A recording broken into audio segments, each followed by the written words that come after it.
let's begin. Sure. We've kept you waiting for long enough. Thank you for attending, showing up.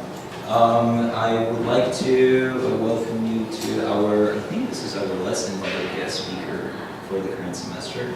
There will be one more event where your colleagues will be presenting their grant projects, but that's pretty much it. So I would like to, I think you know They each know other, pretty much. so I don't know if I need to introduce you at this point. Yeah, well, I will just pass it on to Frances to show us her project and teach us a thing or two about how to approach reading in language classroom. And projects. Thank you, Simon. So I was just thinking about my 37 years here at Columbia, and I've studied Spanish for more than 50 years. One of the things I really enjoyed is the collaboration with the foreign language departments. It's been over the years. So in the 80s, I was on a committee that designed the language director position for Spanish, from back to the 80s. And then I've been on the review committee for a number of people in your departments, and I've served on the standing committee for language lecturers, and I wrote a book, I was telling Christopher, with Daniela Noé, some of you remember, learning Italian through opera. So, L'Italiano con l'opera. So that, again, was another kind of collaboration. And I just feel we have a lot to learn from each other. So I'm delighted to be here to share some of the things we've done at American Language Program. Also, Simon's email sparked my interest because he said something about project-based learning, which is kind of a buzzword these days. And I was doing project-based learning before I heard of it, but the elements of it are, there's some key skills that you're working on, in this case, reading, and sustained inquiry. And I like that a lot because it's the idea that a project goes over a number of weeks. So instead of just having a lesson or a week of lessons, you have a project that is sustained. Then authenticity, that's real world content and tasks. Student voice and choice. I've become increasingly convinced that this is very important. Reflection, critique and revision, and some kind of public product. So that's basically what I understand by project-based learning. And the projects that I'm going to talk about are extensive reading and its variations. So book groups, I call it, also news groups, and some variations on these projects. But those are the two main ones I'll talk about. So let me just ask you the goals of most of your students. The goals of most of your students. Why are you taking the language? Yeah, why are they taking it? For graduate studies. So academic. Yeah, Mhm. What do you think of it? If you ask undergraduate students, in many cases, it gets communication, speaking. So they want to travel. Yes. Mhm. They want to meet people who speak the language. Uncultured. So more personal reasons, I guess. Yeah. What do you think? There is a lot. You have people who really want to travel, want to work in other countries. A lot of people really want to be able to communicate globally and learn to speak like pluralisms. I want to learn the real language. The real language. That's what they say. Mhm. Some people want to be able to read. So people generally aren't going into linguistics or becoming language teachers, it sounds like. That academic, personal, and Not at the undergraduate level. right at the end. Yeah. Graduate students, they don't take that. Yes. So we're talking about using the language, not so much learning about it. So the premise here is that we have a class and we have a course book and we have a curriculum, but parallel to that, we can also have this extensive reading, which does massive exposure to language, and they can work together. They're not separate entities. So let me see. So Hitchcock and Ferris say, rarely in language education do we find a teaching approach, meaning extensive reading, that is so universally hailed as beneficial, important, and necessary. Truly an approach that has no detractors and many fervent advocates, yet is so underutilized and even ignored in curriculum, course lesson design, and materials development. Now, you were saying that you actually do a little bit of reading, Yeah, I do. extensive reading. Yeah. How about you, Lola? You do. Hi, come on in. And Pascal, do your courses have extensive reading? Certainly in intermediate two, the students read a lot. Okay, so there's some going on, so I don't mean to say nobody's doing anything. So that's interesting, that there's some going on. And we can build on that as we go. So it's an approach to teaching reading whose goal is to get students reading in not the English language, in Dutch, in Russian, in French, and what do you teach? Mandarin Chinese. Mandarin Chinese, and enjoying it. There's a lot of emphasis on pleasure here. ER, which is extensive reading, is based on the well-established principle that we learn to read by reading. This is known as time on task. So it seems obvious, but a lot of people don't get that you need to be reading in order to learn to read better. Oh, I did want to thank my colleague, Christopher Collins. We've collaborated a lot on this, and he does these beautiful slides. So here, do any of the professors, do you know of professors in other fields put foreign language sources on their syllabi? Like, do you think some? Yes. History will put something in Russian that they could read. It's related. Have you noticed that? In my advanced class, I put some English sources, resources for my students to read to activate their background knowledge. But are there professors in other disciplines who put things in Chinese for them to read? I just wonder if anybody thinks that's a value. Well, that's certainly Mm-hmm. I get, sorry. Yeah, go I ahead, get the Chris. impression that it's an add-on, like, if you want, take a look at this, and everybody's like, I don't think so. It's a good teacher. It's a question to ask, because it perhaps would be something that's not an add-on, that could actually add value to that course. Rob Waring, who's a professor of English as a second language in Japan, has said that extensive reading is an indispensable part of any language program. So he says it shouldn't be a supplement. It actually is an indispensable part, because we don't get enough exposure without it.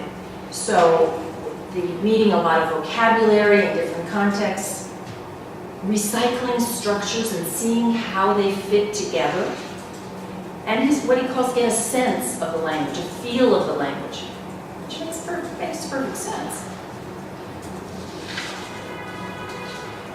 Bamford and Day have done a lot of work in this field, and they have outlined these 10 principles. This is kind of the idea that the material would be easy, there would be a variety and choice, quantity, students would read a lot, they'd have the purpose would be to enjoy, they would get rewarded, they would read faster, do it individually with the teacher as a guide and as a role model. Now, I read that they have in their office in the Japanese university a whole library. The students just come in and they check it out. I mean, it's nothing that I can do in my program. So it doesn't have to be quite as ideal as they make it out to be. So my favorite definition is actually this. A lot of easy, we have to put the word easy in there, a lot of easy, self-selected, enjoyable books. Now, a lot of means 50 pages a week, or maybe 7 to 8 pages a day. A lot of, like 8 pages a day. That's what they talk about as a lot of. Easy means at or slightly below their reading level. This is hard for a lot of teachers to get used to. They want everything to be pushing. But we're talking about fluency. We've got to work on what we know and get to know it better. So at or slightly below the reading level. Self-selected, I don't mean from anything, but a menu. A menu that you can provide of materials. Enjoyable. So there has to be some provision for students to reject something if they really can't get into it. On the other hand, you can sometimes influence them to slog through the next chapter before it gets good. I've heard that happen too. Toni Morrison, the great writer in English, said that it's really about sustained surrender.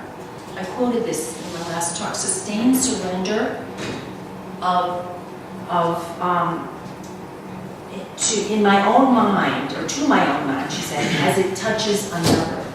And I think that idea of the sustained surrender is so important, that you're actually engaging your whole mind in those 8 pages you're doing every day. That's different from a lot of things we do, and you're enjoying it. Huang, another writer, talks about the intramental dialogue. Kind of an interesting idea, intramental dialogue with the text. I think that's the same as the sustained surrender, that really involvement, that concentration.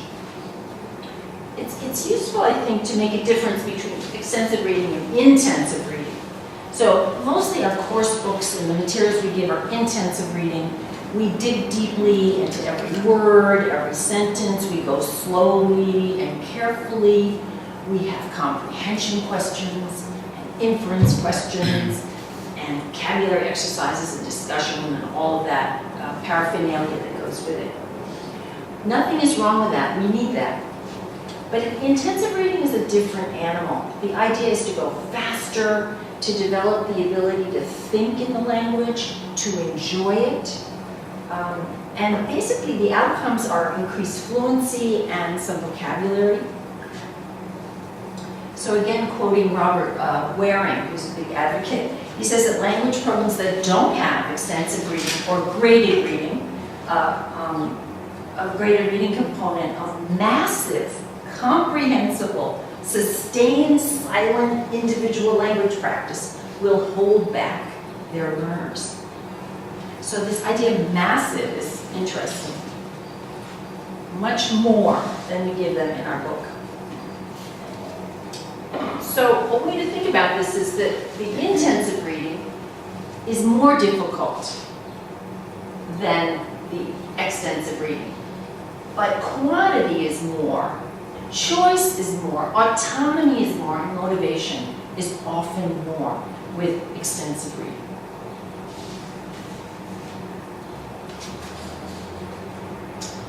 Now we'll just look a bit at what the research says about it. There's a great deal of research on this topic, and I have a bibliography. There's a whole extensive reading foundation. It's quite interesting. And there's a conference in Asia that my colleague wants to go to. I'm not signed up for that, but there's a lot of work in this area.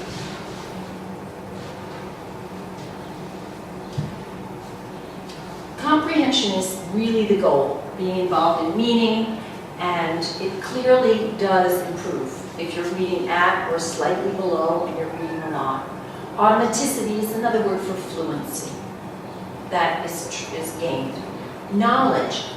It's interesting, you get knowledge of language, but knowledge of culture, knowledge of your perhaps connection to the culture. So some of my students are reading 1984. And I mentioned, this concept of Big Brother is something we allude to a lot. You see it in the media, you hear it in discussions, and so they are now conversant with that concept in our culture. And I have a Korean student from South Korea who said, oh, this sounds familiar.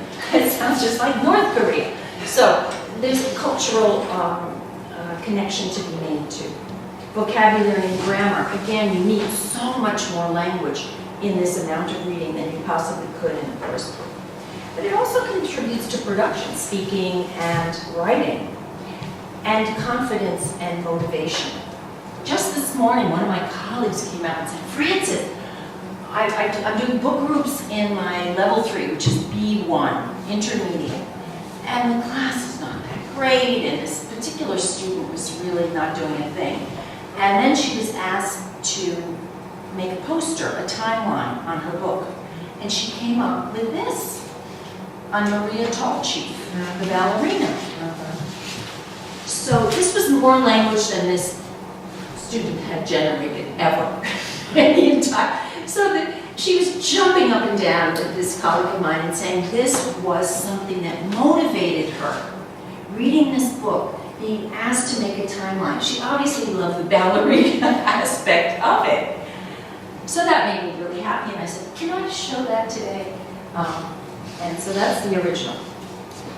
It's interesting. Another student of mine who's kind of half-baked in her motivation came by the other day and she said, you know, I like reading. Could you give me any more books? I said, well, of course. I pulled a few off my shelf. So sometimes you reach students who are reluctant in other ways.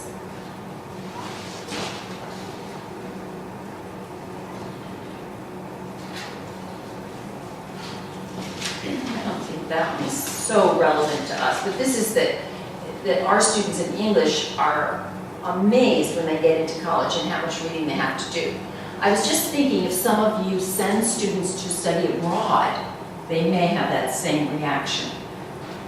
Many L1 undergraduates are at least initially taken aback by the amount of reading assigned. So if they were studying abroad, when a student reads even non-academic texts extensively, the experience can produce a carryover effect to more intensive assigned reading. So it all sounds great, but there are some obstacles. Reading in a foreign language isn't that easy. I mean, I think we've had that experience. It's hard. And also implementing extensive reading is tricky. And I was mentioning to you that I had tried many different things before working with a colleague in Mexico, a Canadian colleague, on how you actually get it down to something that's not too bulky or too much work for you. So how do we implement in our classes or through our programs? Some of you are directing programs.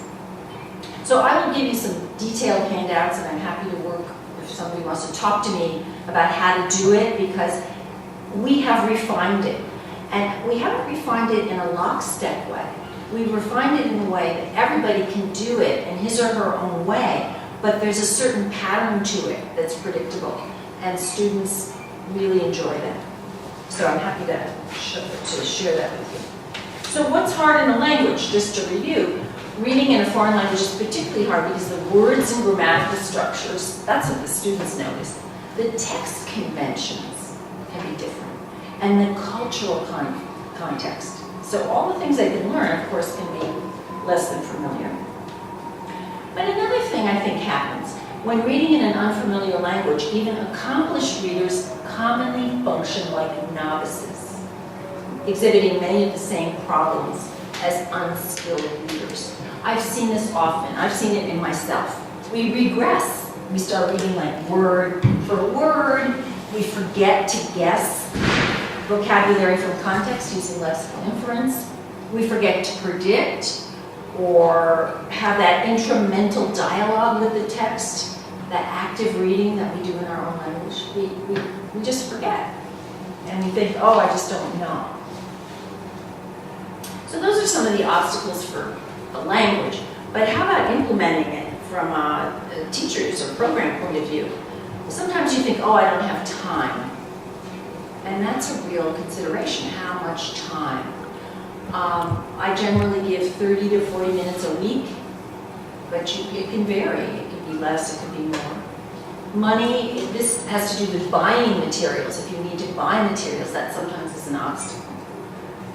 The belief, do you really believe you can do it, that they can do it, or they will do it?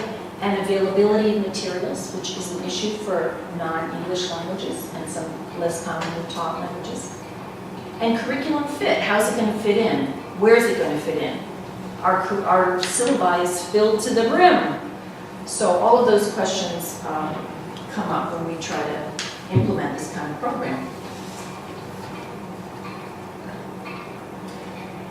Basically, how do we ensure students do the reading? Guess some way. Students stay interested and motivated. Teachers aren't overwhelmed. I'm a big fan of thinking of ourselves. We cannot do things that drive us into the ground. And everyone has adequate materials.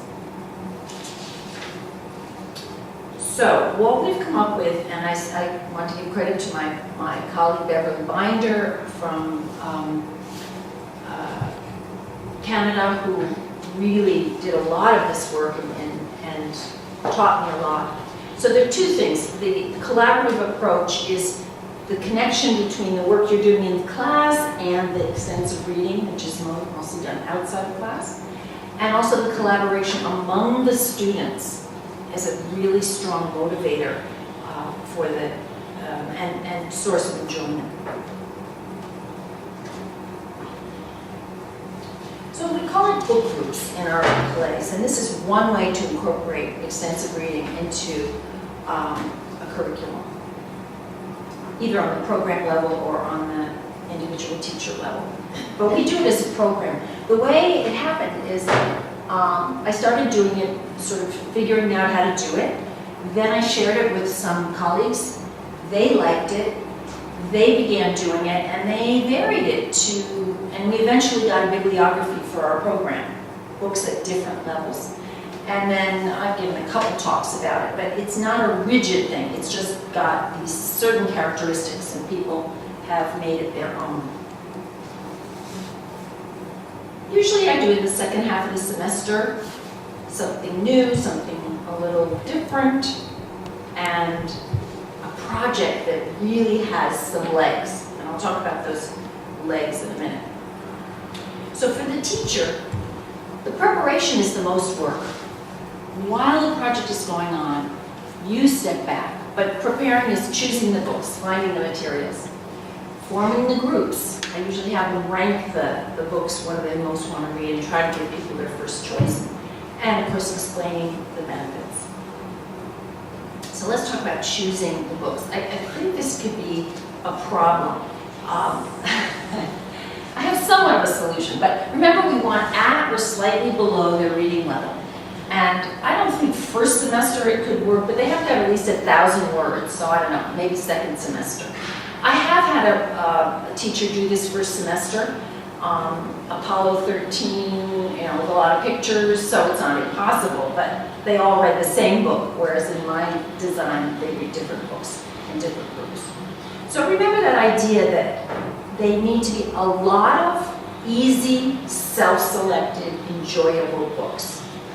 Easy means, literally, you need to know 98% of the words, 95 to 98%, and a rule of thumb, 2 to 3 unfamiliar words per page. So you can open up a book and just scan it and say more or less if that works.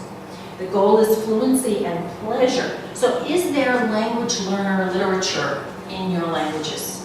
No, none in French for adults. What do you mean? Oh, Yeah. there are tons of Simplified, adapted adapted books. But that's not anything. It's a what? It's not super.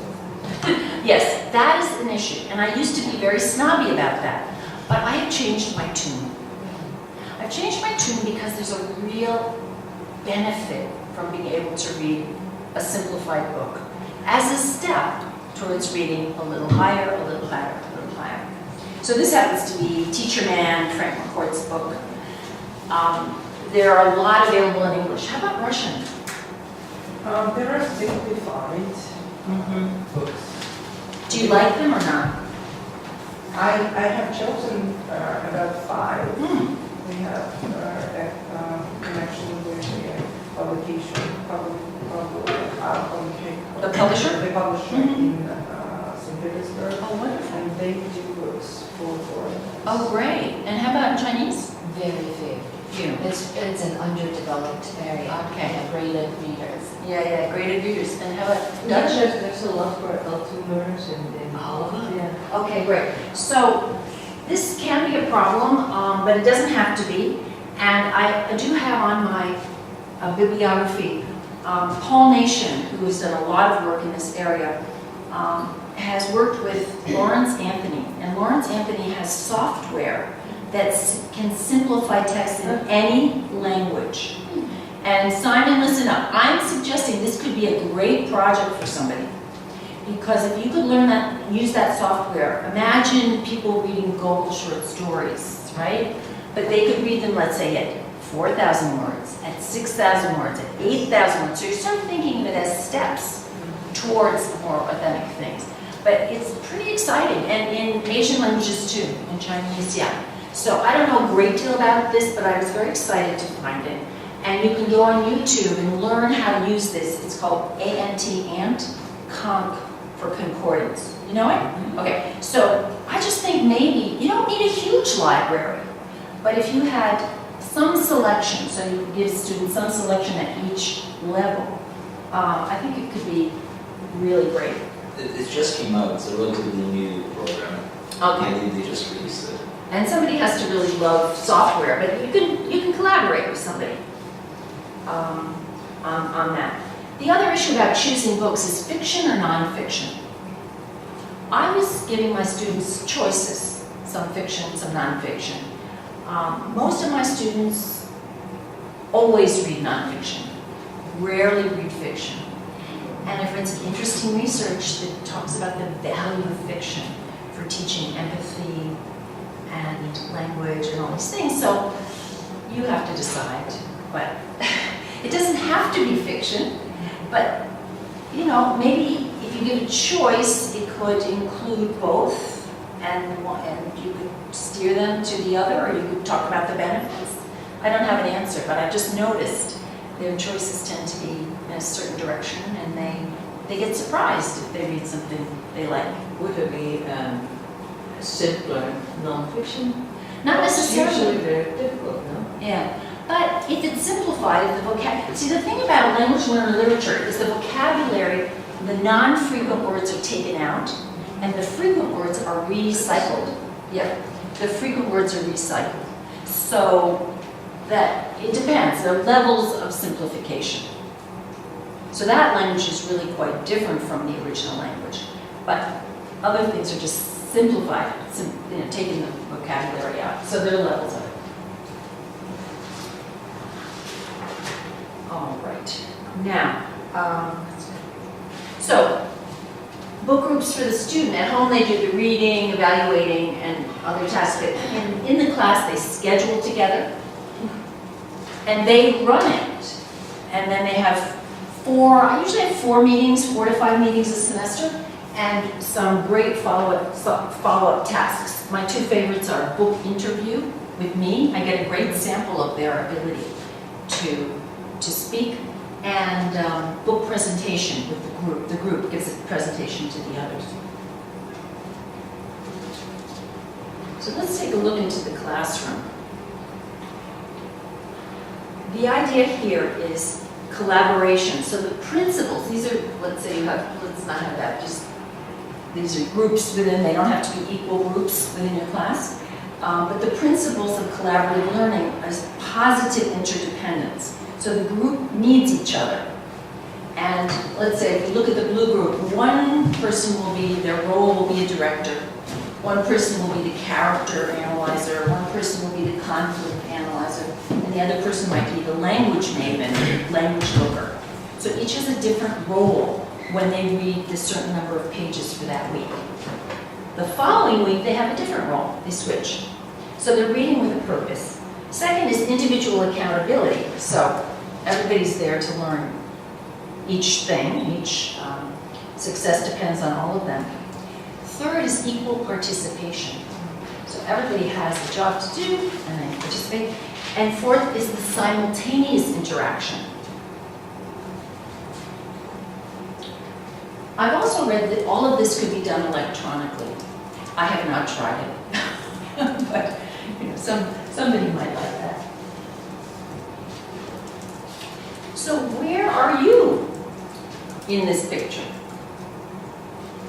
That's what's so interesting. You get to sit in on the group, listen, enjoy as they do their roles, as they report. Maybe you do a little error correction on notes and present it to them when you're about to leave the group. Maybe you ask a question, but they have everything they need. And you monitor the time, of course. Then you can move to the next group and just sit in and listen. Another thing you can do is change the task. So after they've done their reports, you might say, okay, the director of blue moved to green, each one moved counterclockwise or clockwise, and now give us a summary of what your book is to the others. Or make a timeline and tell them, so they get another chance, and they get another chance to listen and to speak. The other thing I've done is to say, okay, now make a poster, sort of like that, except they did this at home. My poster was just in class. Okay, what's the plot? Outline the plot in a visual way. And we looked over and we saw, oh, this is the, do you know the book, The Curious Incident of the Dog in the Nighttime? Yeah. So some of my students are reading that, and they had, you know, a picture of the kid finding the dead dog, and he starts on this quest to find who killed the dog. So it's sort of a detective idea, and he goes about it as a detective. Then the others were reading, In the Sea There Are Crocodiles. Anybody know that? It was written by an Italian who actually was a student of mine, and it's been translated into many, many languages. It's a beautiful book about an Afghan boy who was left in Pakistan by his mother to save his life because his father had been killed. So this child at the age of 10 has to find his way through all these countries to Italy. So it's an actual journey of how he does it and who he meets, and it's quite astonishing. And it's a true story. The third one is the last lecture. Do you know the last lecture? Oh, it's great. Randy Pausch was a professor at Carnegie Mellon, and he suddenly found out he was dying of cancer. Literally had 6 months to live. So he was asked to give the last lecture. And the last lecture was extended to people who were retiring. So he decided to talk about achieving his childhood dreams. Students love this book. It's very moving and funny. And so we looked, they all outlined their plot and talked about it to the group. And then I said, well, it looks like everyone is on a journey. And then we went into this critical thinking test. And what's the journey? Well, in the dog, it's this search for the person who killed the dog. In the Sea There Are Crocodiles, it's a physical journey across these countries, Turkey, Iran, over to Italy. We get to the last lecture. What's the journey?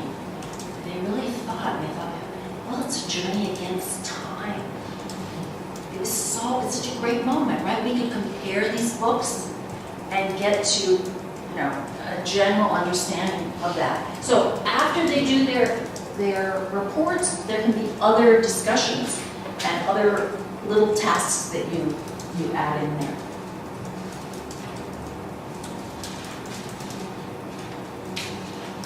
And I must say, the first time you do this takes a little longer, but they learn how to do it in any task. They learn how to do it. So sometimes you might spend the first time 45 minutes, but the next time might just be 30 minutes. They learn.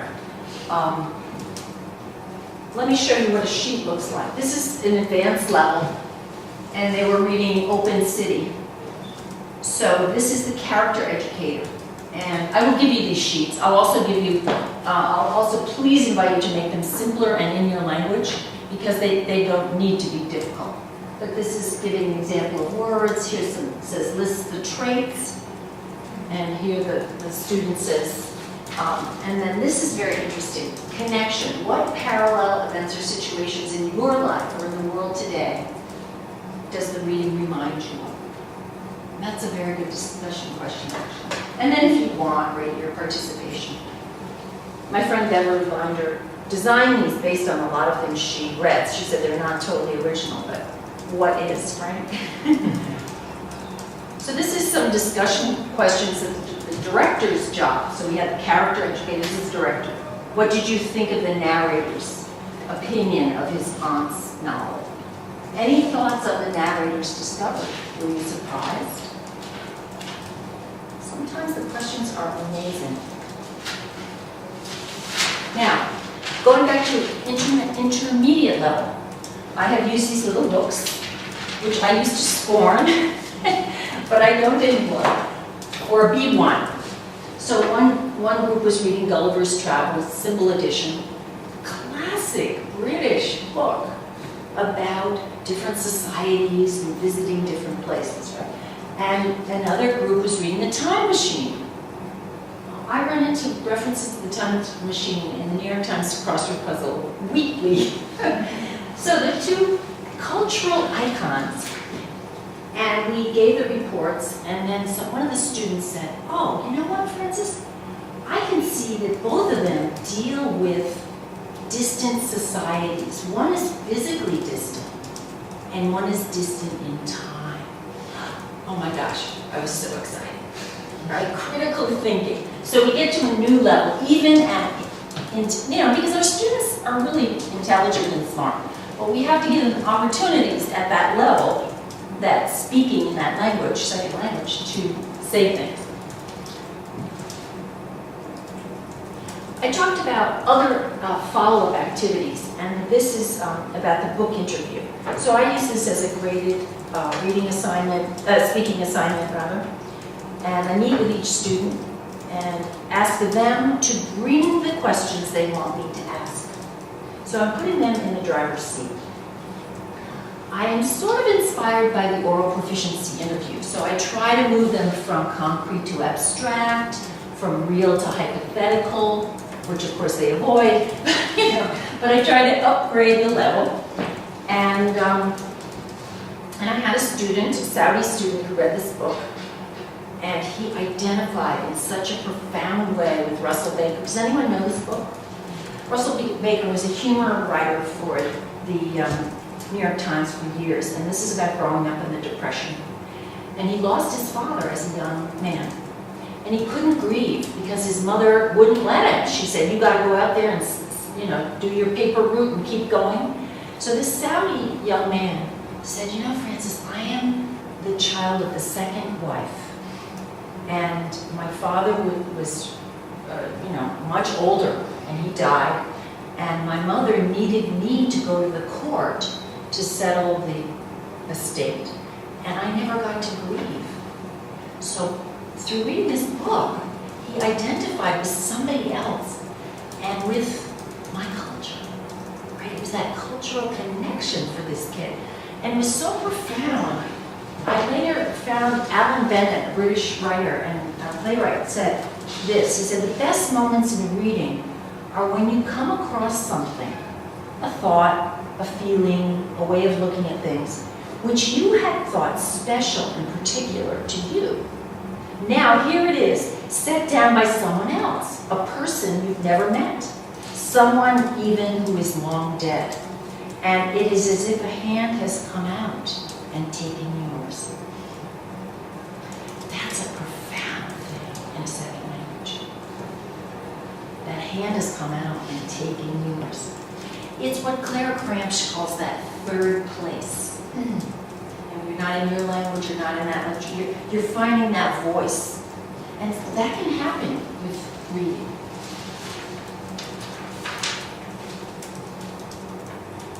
I said the students bring their own questions to the book interview.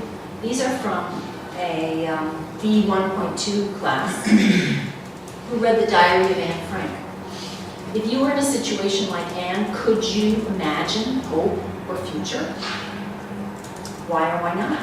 I love that unreal condition. If you were. Do you think Anne would publish her diary if she survived? Again, unreal condition. Critical thinking. Why did Anne write all things to her diary, Kitty? This was Anne's diary, so she didn't have to write every situation or event. So they bring their questions, I ask them, and then of course I ask follow-up questions and push them to a little bit higher level of discourse. Tuesdays with Maury. Anybody know this book? It's a memoir. Maury was a professor at Brandeis University. He was dying of ALS, terrible disease, but he had a wonderful attitude. And his former student, who was very unhappy and had loved his courses, came back and started talking to him once a week, Tuesday with Maury. And they talked about life questions. One of my students was struggling. Many of our undergraduates are struggling with life questions.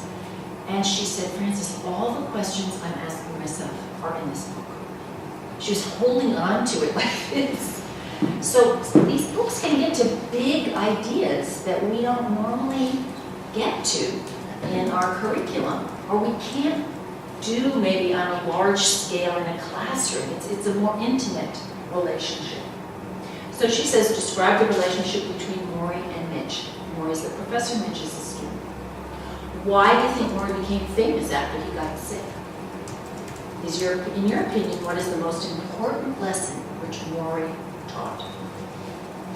Has this book changed your life perspective?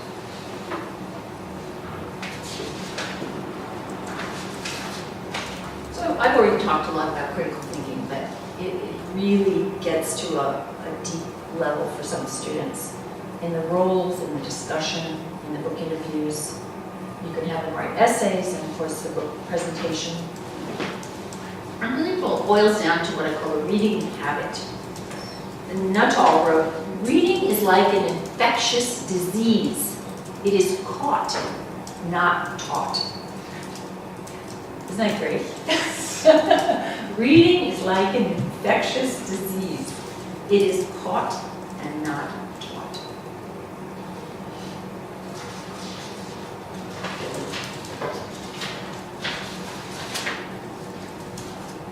So this is just a visual image of how you might make extensive reading part of the puzzle of your curriculum, how you could fit it in. I hope to stimulate you to think about that. And also the importance of modeling. So I think it's very important to talk about your own reading in the language that you're teaching. What's on your nightstand? That's a column in the New York Times Book Review. What's on your nightstand? And that means a lot to students.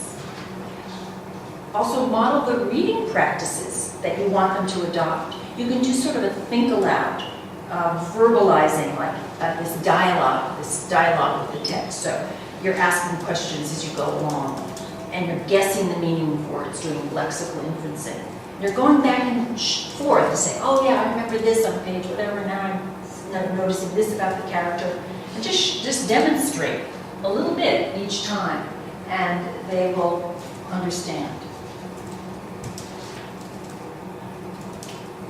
So it takes superior materials, which is what we talked about, clever teachers, which you are, who love to read themselves. I'm sure that's true. Time and effort to develop the reading habit. And I always say, just as they recommend 8 glasses of water and 8 hours of sleep, 8 pages a day will make you a better reader and better in your language. Now, I'd just like to talk about, very briefly, about some variations. I have a colleague who has done this with short stories, very successfully. So she knows a website where they can choose them. I don't think we have that in all our languages, but he could have a bank of short stories from which they choose. Another variation is news groups. And this is the one that I invented. And it's not echt, real extensive reading, but it sort of leads to it, and it's very motivating. So the idea is every week students bring in a newspaper, and in the intermediate level, do you have newspapers as simplified in your languages? Okay, there are things online now. There's called News in Slow Russian. I have it on the list here. You can go there and they have it written and they have it spoken. They have news in slow French. I don't know about Chinese or Dutch, but there are many languages. There's a site called Noble, and it's news items for students, specifically questions and everything. It's Yeah. really good. Yeah. So the idea is I bring them up, if it's intermediate, I bring them a paper, there's sort of news, and then there's sort of features. So these are not so timeless. These are more timeless things on the inside. And they're in groups of 3. And I say, scan the paper, which is a great thing on its own, right? And find something you all want to read. You all have to agree in your group. Come to a consensus. Then I give them sheets. One is the reporter. I'll give you this, all this stuff. One is the reporter, one is the commentator, that's the opinion, so we have fact and opinion. And the third one is the language maven. And this can be done at a very low level. And they learn how to do it. And again, you can move them and say, okay, summarize your story for the other group. And you can do it in listening. If you have materials for listening, I've used it, the same idea for listening. Then you can do a critical thinking task like, okay, let's put the names of the articles. Why is this in the news? That's an interesting question. So we can get talking a little bit more. And your students are totally able to think that way. They just need to be able to say it in your language. So talk to me, what do you think? Possible, impossible? So Francis, the Yeah. three pros are reporter, commentator, and what's the Language maven. That's sort of a joke. Language expert. expert? Yeah. And what does he do? That person picks out words and sentences that they think are good. Oh, And I'll show it to you. It's actually an article I'm publishing, but I brought you the manuscript.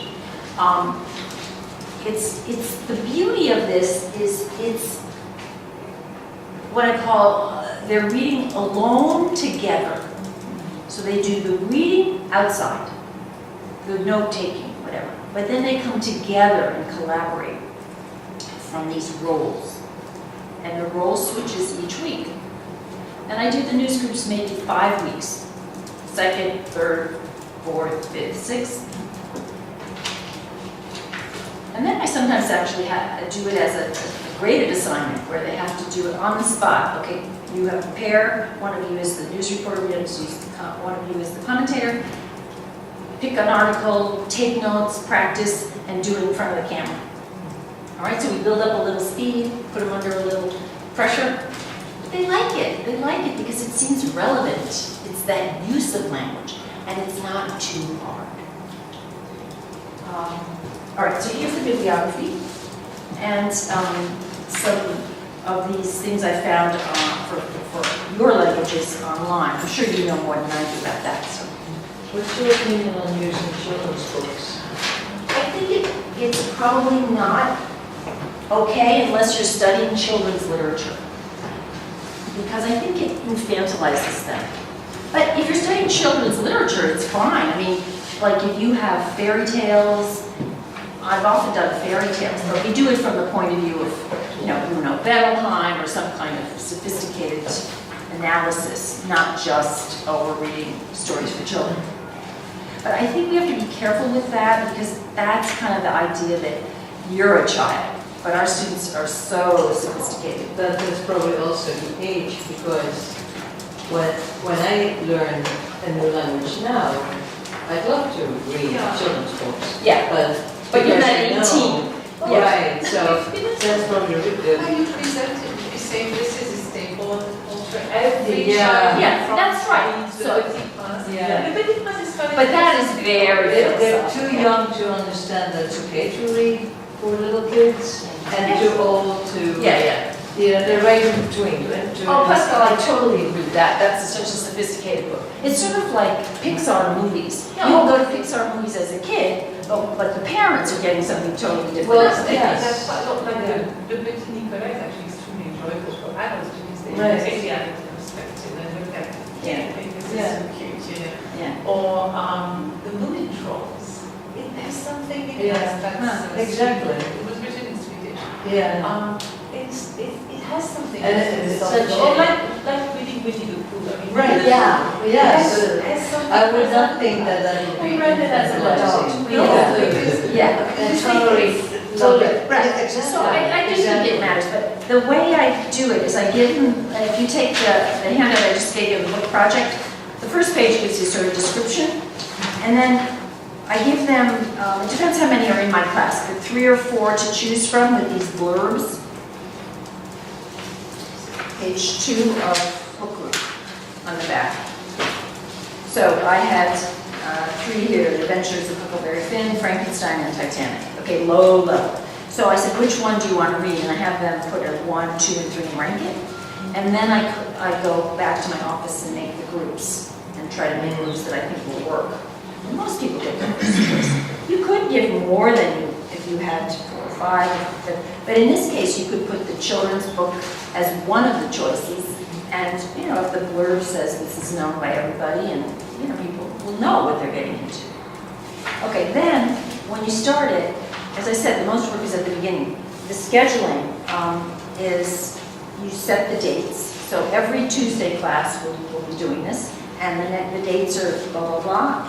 And then when they get the books, you say which pages, and they organize themselves in their own groups. So they're using the language to do this kind of stuff, organizing, not in English, but in another language. And they decide, okay, I'm going to be Allah, and what's my role? First, I'm director.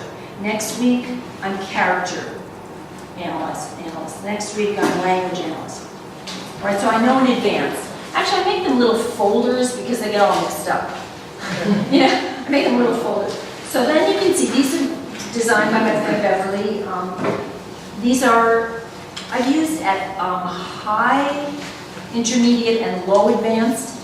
So I think they're kind of text heavy for many of your students. So just simplify them. There's no need for them to be this text heavy. And some people object to the cartoons. I kind of like them.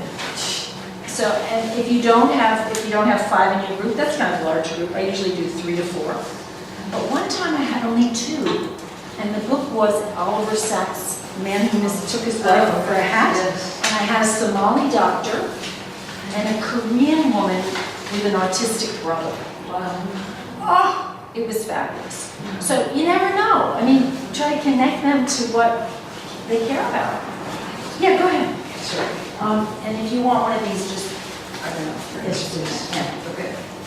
All right, then, as I say, I do that 4 or 5 weeks, and then the book group interview is here. Yes, so nice to see you. Thanks for coming. Book group interview I use as a graded assignment. It's a grade fluency check. And they bring their smartphones and they record it and send it to me. And I give them feedback, both written and audio. So we're talking about the books, and they bring their own questions. And then finally, the book group presentation. This is a model I've used where at the very back, as a presentation at the end of the project. So one person could narrate the narrative arc. This is an idea from Kurt Vonnegut. You can see it on YouTube, that there are only 3 stories in the world. They start out like Cinderella, bad, terrible condition, the fairy godmother, and she goes up and down. And it's a very great way to analyze plot. So I often use it, and I teach it to them. Then they can give the book review, all right? What they liked, what they didn't like. And then author's biography or outside events. So when we're doing Anne Frank, you have to know about World War II and the Nazis. And then number 4, compared to a movie version. So that could be interesting. And 5, interpret metaphors and symbols. Depending on the book, like 1984, there's quite a lot, Newspeak and Big Brother and stuff like that. So then there's a list of tasks.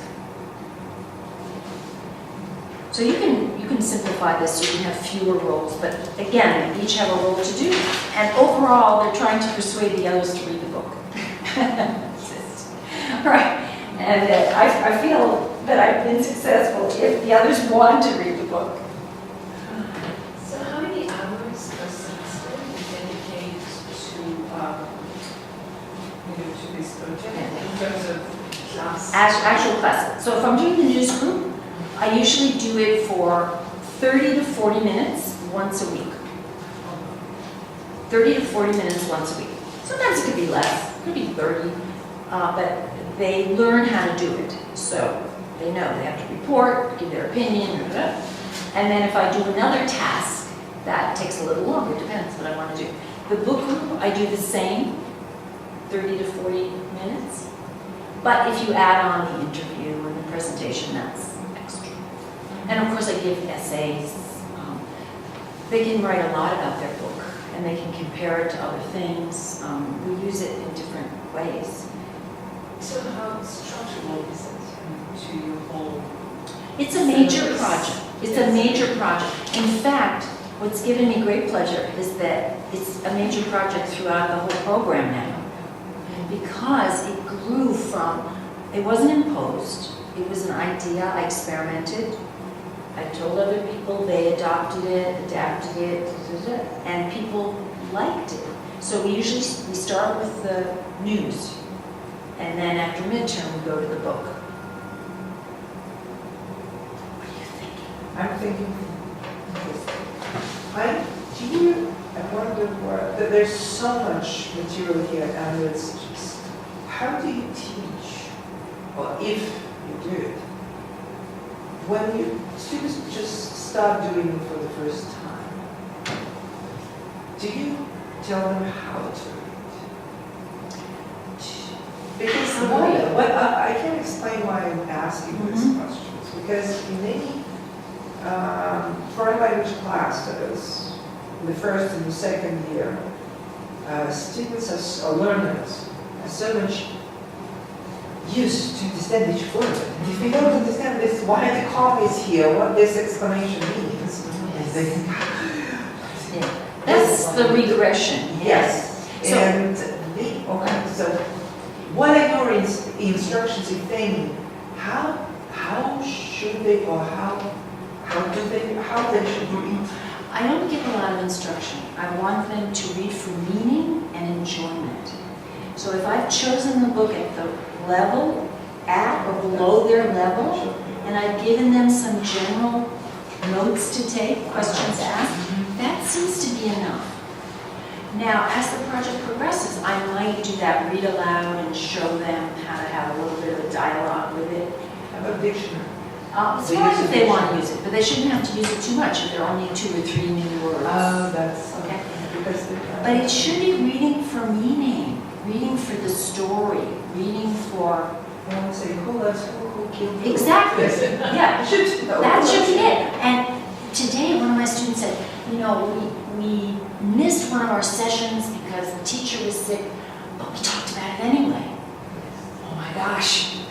Your students are at a high level, like way higher But than... no, I'm not trying to paint them as perfect. I'm just saying it No, but motivates. Yeah, but they came to you having had already like 6 years of English learning. And Oh, yeah, but they don't know much after 10 years of it. Because But it's really versus tough. school we are teaching, let's say level 2, it's Mhm. like Yeah. night and day. Right, but if you give them a very simplified version of a famous, I don't know, the Yellow River story, it connects them in another way. It's sophisticated. It's just vocab. But if the vocabulary is frequent and at their level. So that's why I changed my tune about this language learner literature, because Because you can't do it at all. you can't do it and it becomes work rather than pleasure. Yeah, right. I wanted to say something in defense of language learner literature. So in a previous life as a teacher of Italian, I used a simplified version of a story from Boccaccio's Decameron. And what was really cool about it is, well, first it was appropriate for the 3rd semester. So the students were able to read it without significant difficulties. I wish I'd attended this talk before assigning it. One really cool thing that it did is, at the end of this reading project, we would then take a look at the original, which was written in the 1350s. And what was amazing is students realized that Italian has not changed a lot since the 1350s. Yeah. And so we were able to use this to leverage a deep cultural realization, a deep linguistic realization, that you might think couldn't happen with this type of literature. So, No, I'm totally for this idea. I'm just saying that there is a major difference between alphabetic languages and, a language like Chinese really, my God, you have no idea. Because there's no connection between the print form and the sound. So to decode in Chinese is a totally different business than if you do it in Italian, Spanish, or English. So I'm just saying that for my students, to prepare them to the level equivalent of France's students, that level that they can comfortably absorb some easy, enjoyable books, it will take us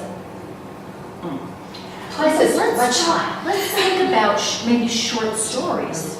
Yeah. Short stories might be more accessible. Yeah, that was short stories. stories. Yes, that's what I was. Songs, I mean, poems. Yeah, poems But and this, songs. but they Very, don't, very short that then stories. gets into poetry. I think short stories might be. Yeah. And well, I only know Patrick by his English name. Yeah. He's my colleague then. Right. And he, I was hoping he might come, but you're here, so that's just as good. tell him about this because his wife was my student. Okay. And she loved this project, this Okay. book project. I see. I remember it very well. And when we got to the time machine and the Gulliver's Travels, you know, she was one of the ones making those connections. So I think among you could figure out some short stories, or I think there'd be so much But excitement. she already had 10 years of English. Yeah, But she but can- she was at an intermediate level. Right, but her reading was good enough. Yeah. But her speaking probably wasn't good. You know her, I assume. Yeah, I know Yeah. her. Lovely woman. So, but I think that's a great project for you.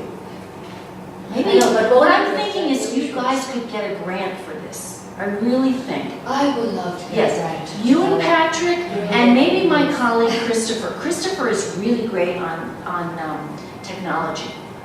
So, if you wanted to work together, I think it'd be a great project. I really do. Christopher and I have been in communication. Really? Yeah. My About your Christopher. Oh, great, Yeah, okay. because he was in my He was in your presentation, all right. Yeah. So this, I mean, I said to him, I think, you know, and he was thinking about it, you know, I think there's a real possibility of getting this language learner literature for these things, and I think so motivating. But he and I haven't touched upon this subject yet. We Okay. were discussing the articles, academic articles. Oh, right, like he, mentioned. right. So, but talk to him about it. I think there's something here that could really revolutionize your program as a parallel track. I mean, not to replace it, but to strengthen it. Really strengthen it. You know, I've been studying Spanish for 50 years, and I'm a very good speaker of Spanish, and I can read Spanish, but I realized I hadn't really been reading. Extensive reading. Oh, I forgot to tell you this anecdote. So I was talking to one of my friends who's a professor at the University of Mexico, UNAM, and I said, I haven't been reading, and you know, I tried Garcia Marquez, 100 Years of Solitude in the original, and it's really a little too hard for me because his vocabulary is so baroque. Yeah, his vocabulary is really baroque, and it's a little above my reading level. I'm a C2 speaker, but I don't know. So she's my professor of extensive reading. So she finds books for me, and it's great. It's so much fun. And so I've been reading a lot more and enjoying it. Well, something that's really surprised me, I mean, I'm much better at reading foreign languages, but I haven't been, you know, looking at for a long time, than speaking of. You know, I can still read in German, sort of, even though it's like defaulted, but I can still understand what it means. Whereas I can't read it together and all that backwards, okay? So I think you can retain the reading ability for much longer time. And that's very pleasing. But what I found really strange is that when I read it in a foreign language, I don't remember the words. I recognize them from the context sometimes because they are programs, but usually from the context, you know, you meet them like 5 times. Yeah. And you say, yeah, this is this. But I don't remember. Well, I've noticed that it's the same thing to me. So it depends. If I'm feeling pedagogical, I'll make a little list. Yeah, me too. But I mean, it's okay not to remember that. Yeah, but that's the thing. You say Yeah. at some point that, you know, by reading, you increase your vocabulary. You And I can. found that it's You have not to true. do it intentionally. You have to intentionally Yeah. use it. That's why true. you will remember. I mean, when the next You'll time you need see it, You will see will it. recognize Yeah. it, but it doesn't transfer into Yeah. the active. It's true. It's true. And you don't get the precise meaning. Like when I was reading Chekhov, I read Chekhov's short stories and I kept seeing this word samova. In samova. Russian? In Russian? No, in English. Oh, okay. So samova.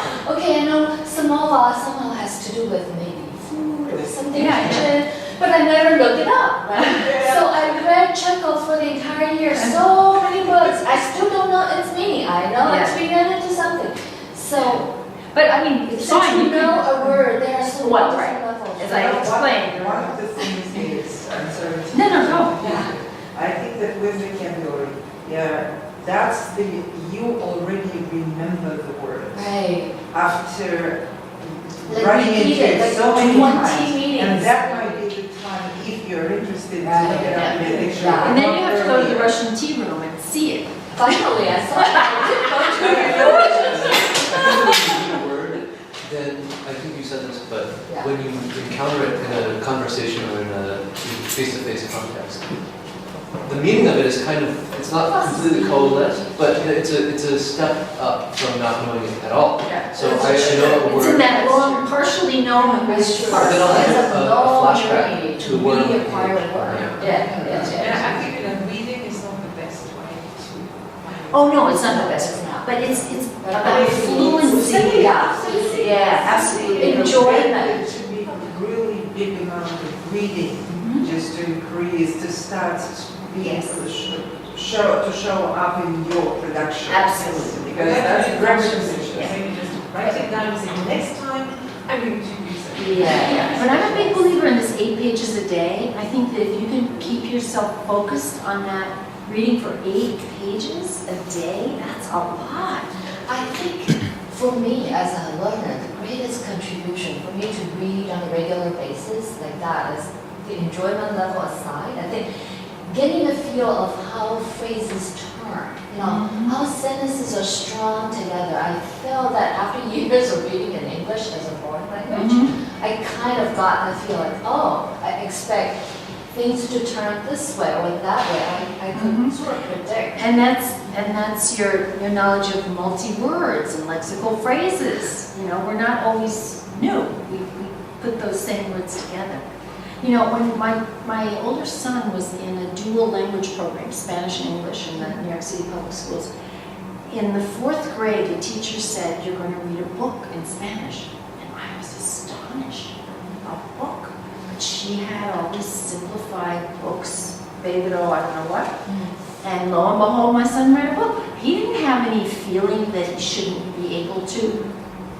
It was very interesting. Could be. So, Some publishers and sponsors started to ask authors to write simplified books. They just tell them, you can only use these words. these words. And similar some published authors, they're Good writers. anyway, Yeah. authors who write stories. Oh, that's and interesting. So it's original. Original. And it's, there's one publisher That does it. I have been more than 10 years, I haven't. Yeah, but take a look at them. There's a famous example in English called Green Eggs and Ham. And Green Eggs and Ham, Dr. Seuss was, I don't know who challenged him to write a book with 50 words. I think it's 50 words. And it's really funny. And, vintage Dr. Seuss, but it is kind of Well, interesting. in French, there are 2 famous examples. One is not what's his name? UNESCO was famous. Who wrote actually a series of stories for learners of French. It's inspired by the language method. Yeah. And another one that's famous is Jean by Pompier, who is one of the new novel in the movement. And so he wrote a book for learners of French. And so the first chapter is with the president, and it's very simple, and then it becomes more complicated. And then you have, related clauses, and it's, so as the book progresses, the language becomes more complicated. So there have been some. And just one final thought. I thought this maybe looked babyish when I first, was getting these for my students. But they were so thrilled to have read a book that Any sense of accomplishment. any feeling that it was babyish, it was irrelevant. It was such an accomplishment. So I thought, I had underestimated this. But you see, in French we have, and this is the same thing with Spanish, we feel that we are not that very far in being able to give our students the real thing. Even in the 3rd semester, we've tried it. You can actually give them a real novel, but then Yes. So I think it's important not to find it hard. That's my point. Turns them away. Yes, it becomes work. And it just.